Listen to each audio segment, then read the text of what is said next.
Bonsoir tout le monde. Je suis réellement heureux ce soir de pouvoir faire cette vidéo. Mon nom, je suis le pasteur euh, principal de l'Alliance Réveil des Nations, Yves Dagenet.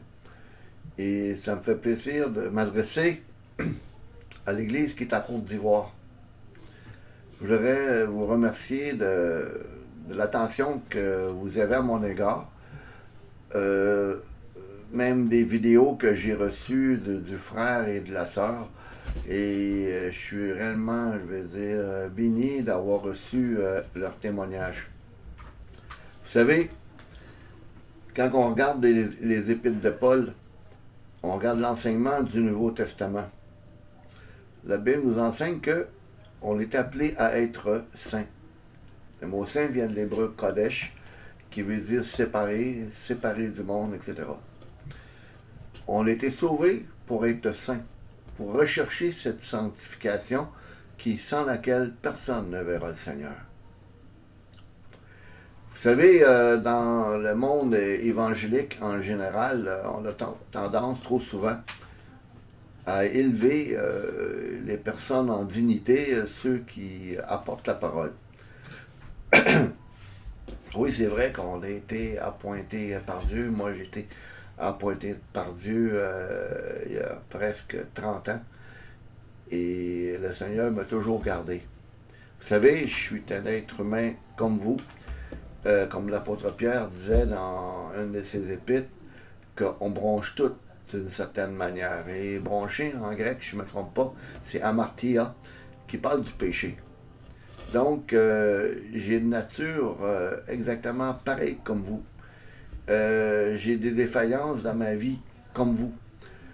Cependant, Dieu m'appelle à être saint, à rechercher cette sanctification, puis il nous appelle chacun d'entre nous à la rechercher. Puis un des premiers signes de cette sanctification, c'est l'amour. D'ailleurs, on n'a rien qu'à penser dans l'Épître aux Corinthiens, tous les dons que l'Église pouvait avoir. S'ils n'avaient pas l'amour, tout ça, c'était rien. Ça valait absolument à rien. L'amour est le signe, les évidences intérieures dans notre être que nous sommes réellement nés de Dieu. D'ailleurs, l'apôtre Jean, dans la première épître, dit ceci, si vous permettez. Vraiment, il dit, voici le message que nous avons entendu de lui et que nous vous annonçons. Dieu est lumière, il n'y a pas en lui de ténèbres. Dieu nous appelle à marcher dans la lumière. Et que si, comme Jean dit, que si on refuse de marcher dans la lumière, on refuse de reconnaître notre état, on marche dans les ténèbres parce que Dieu est saint. Vous savez, l'apôtre Jean nous avait écrit dans son épître, je vous écris, petit enfant, parce que vos péchés vous sont pardonnés à cause de son nom.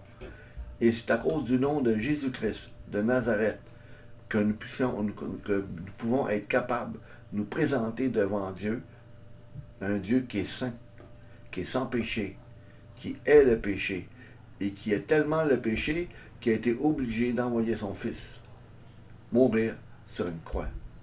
La Bible dit l'homme qui pêche, c'est celle qui mourra. Donc, Jésus est venu payer à notre place. Pour pas rien que Jean dit ceci, voyez quel amour le Père nous a témoigné pour que nous soyons appelés enfants de Dieu. 1 Jean 3, 1. Puis nous le sommes. Si le monde ne nous connaît pas, c'est qu'il ne l'a pas connu. Bien-aimés, nous sommes maintenant enfants de Dieu. Est-ce que nous serons un jour n'a pas encore été révélé. On a réellement une belle espérance, une magnifique espérance en Jésus-Christ. C'est pas pour rien que la Bible enseigne que si on a réellement cette espérance, on doit se purifier comme lui-même est pur. Malheureusement, comme je disais tantôt, dans le milieu évangélique, on a trop souvent à élever les personnes en autorité, ceux qui prêchent la parole, quasiment du côté divin. Des fois, les personnes qui viennent de l'Afrique, puis j'ai pas tendance à vouloir mettre tout le monde dans le même dans le même bateau. C'est que j'ai vu des vidéos, malheureusement, sur Internet où est-ce que les pasteurs sont quasiment adorés. Et il y a une exagération de honorer ceux qui proclament le message de l'Évangile. Vous savez, euh, le frère, tantôt, quand il m'a appelé révérend, oui, je sais que dans le milieu évangélique, le terme révérend, c'est en relation avec ceux qui sont ordonnés. Oui, c'est vrai, j'ai été ordonné, même d'ailleurs 2 fois, avec l'Armée du Salut en 1993, puis avec les Assemblées de Dieu en 2002. Peu importe, je suis un être humain comme vous, et moi, dans ma compréhension de la révérence, c'est que cette révérence-là est due à Dieu seul. Dieu seul doit être révéré, vénéré, c'est-à-dire à Dieu seul l'exaltation, l'amour, la joie, tout qu'on reçoit de lui, c'est ça. Je veux dire, tout ce qu'on reçoit de lui, on a ce désir-là de lui remettre, de l'honorer, de le remercier. Mais c'est à lui seul que revient cette révérence. C'est à lui seul revient cette adoration. Certes, j'ai pas de problème qu'on m'appelle pasteur, mais j'ai peut-être un petit peu de problème quand on parle de révérence, parce que je suis pas Dieu. C'est un terme qui n'est pas biblique. Puis Dieu nous appelle à marcher dans l'unité. Vous savez, on l'a tous reçu, le sacerdoce royal. Nous sommes tous des prêtres. Nous sommes tous devant Dieu. On a tous reçu des dons, dans Corinthiens 12 parle. Donc, les dons, c'est pas rien que pour les pasteurs. C'est pour chacun d'entre vous. Puis je veux vous exhorter à marcher de même pas. De ne pas élever les hommes de Dieu au-dessus d'une élite, mais les regarder comme des frères qui enseignent, okay, et qui ont eu cette charge de Dieu. Puis je voudrais remercier aussi cette sœur qui a fait la vidéo, qui a un ministère auprès des femmes. Je veux l'encourager justement là, à persévérer, de travailler auprès des femmes, à travailler pour qu'ils puissent marcher dans l'unité, qu'ils puissent aimer leur mari, qu'ils puissent aimer leurs enfants, et qui doivent rechercher cette paix dans leur communion avec leur mari et vice et versa. L'apôtre Paul dit ceci, de mémoire, je vais vous le dire, la femme elle va être sauvée en devenant mère. Ça ne veut pas dire que ceux qui n'ont pas d'enfants ne sont pas sauvés. La Bible parle du rôle, parle du rôle de la femme. Le rôle de la femme, c'était de devenir mère. C'est pas pour rien que Ève est la mère de tous les vivants. La femme, son premier rôle, c'est devenir mère et supporter son mari. L'homme, c'est l'homme qui est appelé à la prédication de l'Évangile, et non la femme. La femme a un rôle secondaire, mais qui n'est pas nécessairement moins important, et qui est même primordial. Elle est réellement une aide. Dans l'hébreu, le mot esser, quand on regarde dans la Genèse, a cette connotation d'antagoniste. Ça veut dire que c'est plus qu'une aide.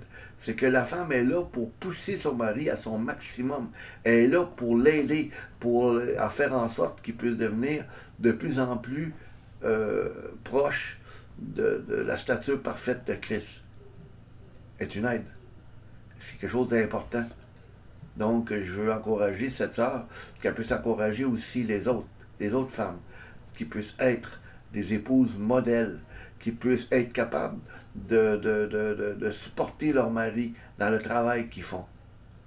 Donc, en terminant, que vous puissiez continuer cette belle œuvre en Côte d'Ivoire, et ça me fera un plaisir de pouvoir reprendre contact avec vous. Je veux remercier le frère Lewis qui m'a donné l'occasion de pouvoir partager la parole avec vous. C'était un plaisir pour moi, puis un honneur de pouvoir partager qu'est-ce que Dieu a mis sur mon cœur avec mes frères de Côte d'Ivoire. Donc, que Dieu vous bénisse, qu'il vous fasse du bien, qu'il vous garde dans une sainteté, dans une marche chrétienne, afin que lorsque Christ reviendra, nous ne soyons pas honteux de sa venue. Que le Seigneur vous bénisse.